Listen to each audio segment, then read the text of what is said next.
FIIs और DIIs के आंकड़े एक बार देख लें। कैश मार्केट में 1725 करोड़ की खरीदारी हुई है, वहीं डीआईएस ने कैश मार्केट में 356 करोड़ की खरीदारी की। इंडेक्स फ्यूचर की बात करें तो 600 करोड़ की बिकवाली हुई है। वहीं इंडेक्स ऑप्शन में भी हमने देखा कि 8470 करोड़ के आसपास की बिकवाली देखने को मिली है।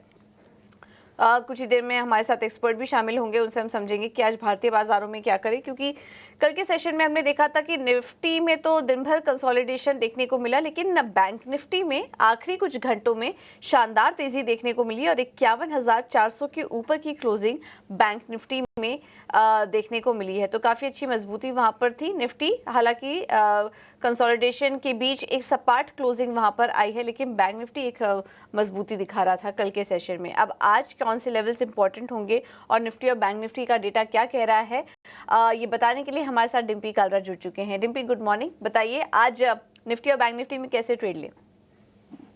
गुड मॉर्निंग पूजा। देखिए, कल भी मार्केट पूरी तरह से एक रेंज में ही रहा। हमने 25,200 को कल हमने फिर से गैप के साथ पाया और दिन भर उसी 25,200 को हमने गैप के साथ मेंटेन किया। उसके बाद की कोर स्ट्रेंथ मार्केट के अंदर थोड़ी इनविजिबल सी थी। हमने जबकि गैप अप मिला था, हमको 97 पॉइंट्स का पहला टिकाया था, 76 पॉइंट्स का दूसरा टिकाया था, लेकिन उसके बावजूद भी हम इंडेक्स को अपने आप में उस तरह से कंसोलिडेट नहीं कर पाए। अभी आप बैंक निफ्टी के बारे में बता रहे थे कि बैंक निफ्टी ने बिल्कुल लास्ट क्षणों में तेजी दिखाई और उसने 51,400 के आसपास जाके बंद किया। देखिए, 51,400 के आसपास जाके बंद तो किया, लेकिन 51,500 के रेजिस्टेंस को पार नहीं किया और ये ओपनिंग में भी दिखाया था, इसने क्लोजिंग में भी दिखाया था। ओपनिंग में भी इसने 51,500 दिखाया और क्लोजिंग में भी 51,500 दिखाया, लेकिन क्लोज होते होते 51,500 के लेवल को नहीं पा पाए। तो इसलिए ये हर्डल अभी भी बना हुआ है। कंसोलिडेशन का मार्केट है। पिछला हफ्ता आपने कंसोलिडेशन की पॉजिटिव बायसनेस मार्केट के अंदर देखी, यानी बाजार नीचे तो नहीं जाएगा, बट ऊपर आते समय उसको धीरे धीरे करके खसक के ऊपर आना है और वो आपने लास्ट टाइम पे ट्रेडिंग सेशन में देखा। 24,400 से 25,200 तक आने में या 25,000 तक आने में सेशन के हिसाब से करीब 10 सेशन लग गए उसको और वो धीरे धीरे करके 200, 300 पॉइंट करके ऊपर आया। बैंक निफ्टी में वो स्पीड और भी कम हो गई थी और आपने देखा अभी भी हम 51,000 के हर्डल्स को, सपोर्ट को सिर्फ बचाने में काम में लग रहे हैं, जबकि 51,500 और 52,000 तो भी दूर है, अभी वो आया ही नहीं, ना ही हमने इसके ऊपर क्लोज किया है। अब आते हैं आज के लेवल पे और कल डाटा क्या कहता है। देखिए, कल डाटा ऑलमोस्ट फ्लैट था। अगर आप फ्यूचर्स को देख रहे हैं तो दोनों रेड में थे। निफ्टी का फ्यूचर्स भी रेड में था और बैंक निफ्टी का फ्यूचर्स भी रेड में था, यानी कि दोनों के अंदर फ्यूचर्स के हिसाब से कोई ट्रेड नहीं हुआ और लॉस हुआ है। और एक्चुअली में आप फ्यूचर्स में सौदा लेते हो, स्पॉट तो सिर्फ चेक करते हो आप। तो स्पॉट में ग्रीन, फ्यूचर्स में लॉस, ये इस वजह से हुआ है क्योंकि जब आप सीरीज का रोल ओवर करके आते हो ना, तब हाई प्रीमियम के साथ आते हो। जैसे बैंक निफ्टी में 350 पॉइंट का प्रीमियम लेके आए, कल 125 पॉइंट का प्रीमियम गुम हो गया, सिर्फ 200 पॉइंट का प्रीमियम रह गया। निफ्टी में आप 100 पॉइंट का प्रीमियम गुम हो गया, 50-60 पॉइंट का प्रीमियम रह गया। तो अब आप फेयर वैल्यू पे हो, अब राइट प्रीमियम आ चुके हैं।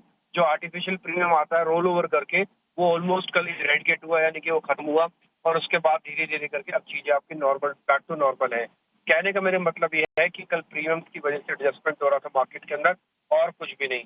एफआईसी होल्डिंग अभी भी 70% अराउंड है, इसमें कोई मेजर चेंजेस नहीं है।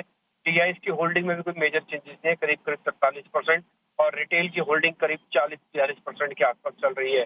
तो होल्डिंग्स में कोई चेंजेस नहीं है, डाटा में भी कोई चेंजेस नहीं है। I repeat my self, short करना नहीं है। अगर आप लॉन्ग करके बैठे तो दो लेवल में आपको इंडिकेट करा देता हूँ। पहला 51,000, 51,100, 200 वाली रेंज बैंक निफ्टी के लिए बहुत इंपॉर्टेंट सपोर्ट एरिया है, ये नहीं टूटनी चाहिए। और अगर ये नहीं टूटती है तो 51,500 की सिर्फ वेट करो। 51,500 पार होते ही कम से कम 500 पॉइंट का रास्ता बैंक निफ्टी खोलेगा और आपका टारगेट बनेगा 51,800 और 52,000। आते हैं निफ्टी के लेवल्स पे। निफ्टी 25,000 का स्ट्रॉन्ग बेस है, क्योंकि अब थोड़ा वो नीचे है, तो इसलिए आप चाहें तो 25,100 का भी एक स्ट्रॉन्ग बेस बन के आप पोजीशन पे आप खड़े रह सकते हैं। 25,500 आपका पहला टारगेट होगा। 25,500 के बाद फिर डाटा फिर से चेक करेंगे, फिर से देखेंगे। ऑप्शन ट्रेडर्स बहुत संभल कर काम करें, ज्यादा मार्केट के अंदर ट्रेड ना लें, यही हमारी रिकमेंडेशन है। बिल्कुल, बहुत बहुत शुक्रिया डिम्पी आपका ये पूरा एनालिसिस करने के लिए। तो क्लियर कट रणनीति बाजार में कंसोलिडेशन रह सकता है। बड़ी तेजी जल्द नहीं दिखाई देगी, लेकिन यहाँ इन स्तरों पर शॉर्ट भी नहीं करना है। मार्केट के लिए एक अहम सपोर्ट और बेस तैयार हो चुका है, उसके ऊपर तेजी आएगी, मार्केट में धीरे धीरे बढ़त आएगी, तो एंट्री के लिए भी आपके लिए अच्छा मौका बन रहा है। लेवल्स आपको बता दिए कि कहाँ आपको एंट्री करनी है, लेकिन शॉर्ट करने की सलाह इस बाजार में आपको नहीं दी जा रही है। आगे बढ़ते हैं और हमारे साथ बाजार पर एक और रणनीति देने के लिए रेलिगेयर ब्रोकिंग से अजीत मिश्रा जी जुड़ चुके हैं। अजीत जी, थैंक यू सो मच सुबह सुबह अपना समय देने के लिए 18 हाउस स्वदेश को। बताइए आपका क्या नजरिया बन रहा है, आज निफ्टी और बैंक निफ्टी की शुरुआत कैसे देख रहे हैं और किन शेयरों में ट्रेड करें? गुड मॉर्निंग पूजा। पूजा देखिए, जिस तरीके से मार्केट का टोन पॉजिटिव है बावजूद इसके कि बैंकिंग का पार्टिसिपेशन नहीं आ रहा है, कहीं ना कहीं यही दिख रहा है कि ये पॉजिटिव टोन कंटिन्यू रहेगा। बिकॉज आईटी जो कि एक दूसरा मेजर कंपोनेंट है, वहां पे काफी अदर स्ट्रेंथ दिख रही है। साथ ही साथ रोटेशनल बेसिस पे दूसरे इंडेक्स मेजर्स भी कहीं ना कहीं सपोर्ट कर रहे हैं। तो टोन पॉजिटिव है, मोमेंटम मिसिंग है, तो बाय ऑन डिप्स की रिकमेंडेशन होगी। अब मेरे हिसाब से 25,000 एक स्ट्रॉन्ग बेस बन गया है निफ्टी के लिए, तो जब तक आप उसको होल्ड कर रहे हैं तब तक आपको बाय ऑन डिप्स को ही देखना चाहिए। वहीं पे बैंकिंग में देखिए पूजा, मेरे साथ थोड़ा सा वेट एंड वॉच वाला सिनेरियो है।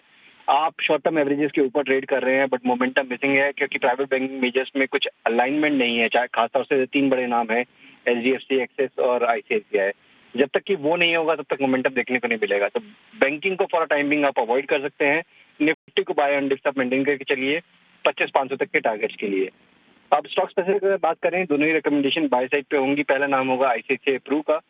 तो लाइफ इंश्योरेंस काउंटर्स लार्जली अभी पॉजिटिव टोन बनाए हुए हैं। एक अच्छा कंसोलिडेशन देखने के बाद अब यहाँ पे आईसीआईसीआई प्रू में next leg of the up move की इंडिकेशन है।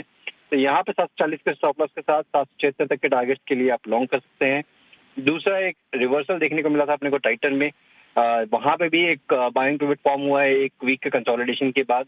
तो रिस्क रिवॉर्ड काफी फेवरेबल लग रहा है। यहाँ पे 3690 तक के टारगेट एंटिसिपेटेड है। यहाँ पे भी आप लॉन्ग कर सकते हैं 3540 के स्टॉप के साथ।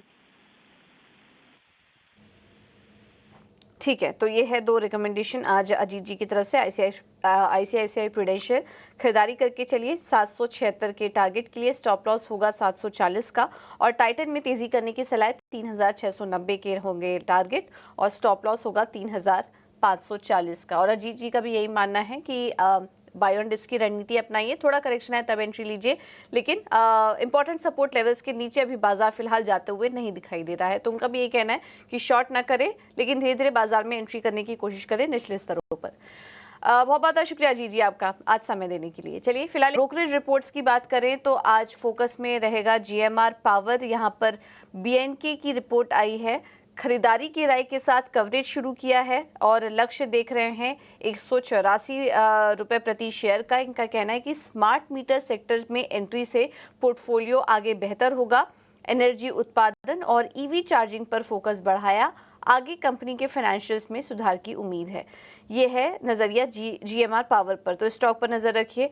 आधार हाउसिंग पर कोटक सिक्योरिटीज ने अपनी रिपोर्ट जारी की है, जिसमें कि बाइंग रेटिंग के साथ कवरेज शुरू की, लक्ष्य 550 रुपये प्रति शेयर का देख रहे हैं और इनका कहना है कि पोर्टफोलियो काफ़ी डाइवर्सिफाई है, कंपनी का 20% से ज़्यादा की ग्रोथ आगे देखने को मिल सकती है और FY 24 से 27 के बीच AUM में औसतन 21% की ग्रोथ देखने का अनुमान है। इसके अलावा टेक महिंद्रा पर सिटी ने अपनी रिपोर्ट जारी की है, जिसमें कि वो बिकवाली की राय अपनी बरकरार रखे हुए हैं। लक्ष्य है 1260 रुपये प्रति शेयर का और इनका कहना है कि अगले 3 सालों में 15% मार्जिन पर कंपनी फोकस करेगी। मौजूदा स्थिति में कुछ चुनौतियां कायम हैं, BFSI सेगमेंट में सुधार, लेकिन धीरे धीरे यहां पर सुधार देखने को मिल रहा है। एशिया पैसिफिक के अनुमान से बेहतर ग्रोथ है, तो कुछ सेगमेंट में ये कुछ चैलेंजेस देख रहे हैं कंपनी के लिए, इस वजह से अपनी जो सेल रेटिंग है वो बरकरार रखी हुई है।